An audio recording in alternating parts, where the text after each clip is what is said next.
It was a dark, stormy night. Yang was standing in the rain in front of the house with another running along the house. He then walks up to the door of the house and breaks down the door. Inside, a young martial artist started, and then he attacked Yang. Yang quickly knocked out the young fighter, and he continued into the building. Turns out that the building is a kung fu dojo, where a group is training. Yang quickly knocks out all of the fighters one by one with great precision and grace. He then heads outside, where he follows a path to another building. As Yang is coming up to the door, Sean, who uses a staff, kicks another trainee out of the door. Sean complains that he thought the fighters would be stronger. Yang then tells Sean to sweep the place and continues into the building. As he is looking through the buildings, he takes out more trainees in a kitchen. Then, Yang goes into the dining room, where a large group is having a meal. He utterly destroys them one by one, making them look like complete amateurs. He then goes to the opposite side of the building to find an older man defending himself from two female fighters. Yang tells the women to stop, and they get behind him.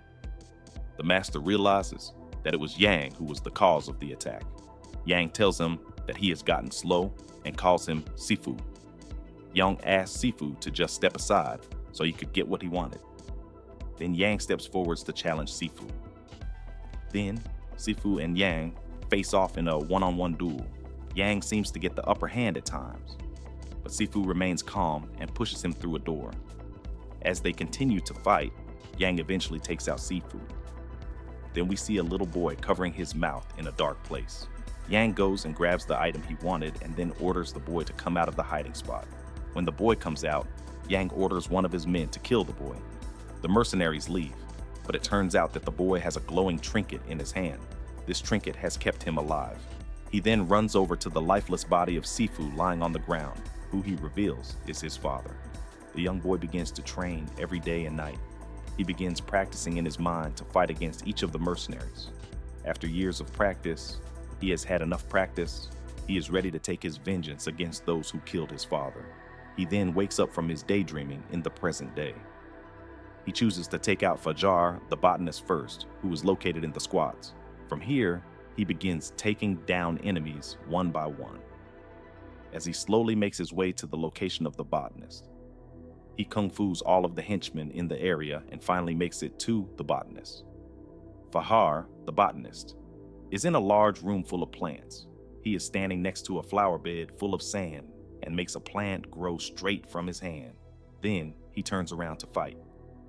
The fight was a tough one, with both sides getting the upper hand at times. Eventually, as the player starts winning, Fajar takes off his jacket and teleports them both to an area with bamboo stalks and pulls out a machete. They continue their fight, and with Fajar killing the player, but the player comes back to life due to the trinket and gains a year to his current age. This gives the player a chance to fight back and eventually overpower Fajar and end his life with his own machete. The player then heads back to his hideout to plan his next attack, which is Sean at the club. The player walks up to the club entrance and beats up the guard. Then, he proceeds to own everyone in the club.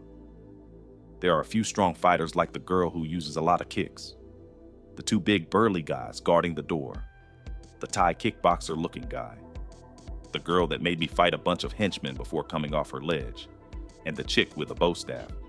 After taking all of them down, we make it to Sean's dojo room. There was a random guy kneeling down in front of him and calling him Sifu. Sean grabbed the man's arms and burned them with his bare hands. Then, Sean told him to leave the room. The fight with Sean begins, and the player has to learn his attacks, which aren't too difficult. All you have to do is pretty much dodge his high bow staff attacks.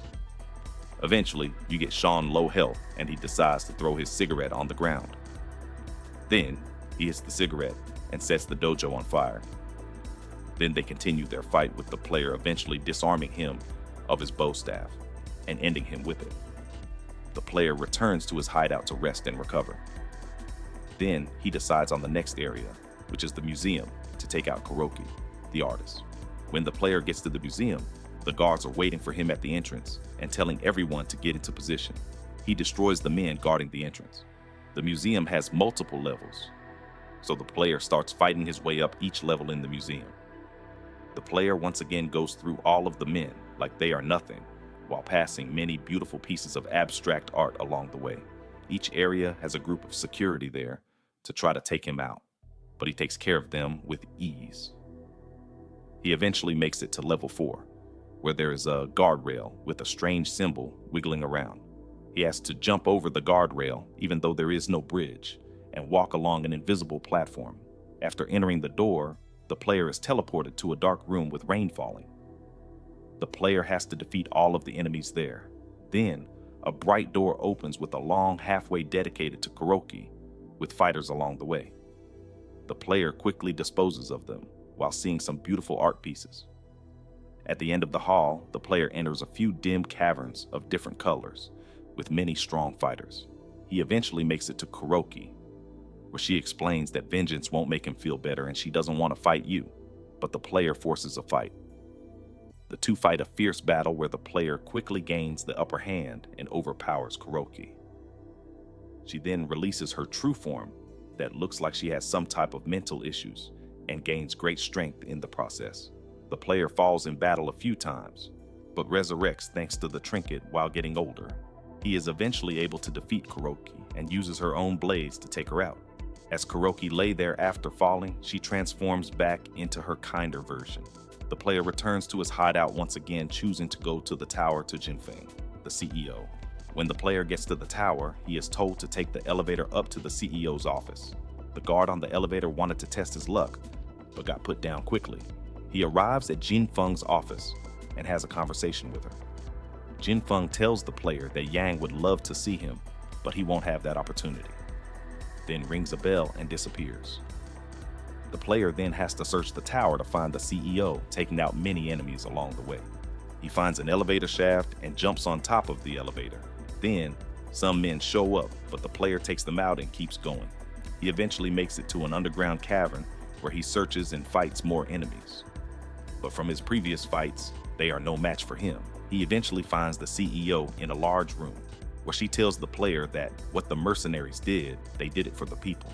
They begin to fight and Jinfeng seems to have the upper hand, but with the power of the trinket, the player is able to come back and eventually take her out. This was much easier than the other fights since she has less health than the others. The player returns home one last time to rest and recover before going to find Yang at the sanctuary. When he gets to the sanctuary, he is told that everyone is welcomed. Then, the guard attacks and the player takes him out. The player goes to the information desk and asks for Yang. He is told that Yang is at the top building in the sanctuary. So, the player begins looking for a way to get to the highest building. The player can't get through the door, so he must find the key card. He begins fighting many strong enemies, and eventually finds the card he needs. After a few more fights, he finally makes it to his ultimate goal, Yang. Here, Yang begins to lecture the player and says that the player's father abandoned them. Then, Yang asked if the player wanted revenge and to show him what he had learned. They began to fight with Yang clearly having the upper hand. Time after time of being killed, the player is resurrected a year older, but slowly getting stronger. Yang, on the other hand, is completely composed and kicks the player out of his sanctuary the same way that his father did to him. Yang then threatens to take the trinket that allows the player to come back to life, and then the player calls him frightened. Then they have one final showdown, with the player being the ripe old age of 40, when he is finally able to kill Yang with the same move that was used to kill his father. Then the player stands over Yang's body and closes his eyes as if he is unfulfilled. The player then opens his eyes to find two graves of his father, Sifu, and Yang arguing about how to save the people. Sifu then says that Yang failed to honor your oath and that he is unworthy. The trinket starts glowing and Sifu says the following: "He who has gone for and makes the other know he can break him." His hands go out like lightning and the other doesn't want to fight anymore. Don't forget to subscribe and turn on notifications for more videos like this. Thanks for watching.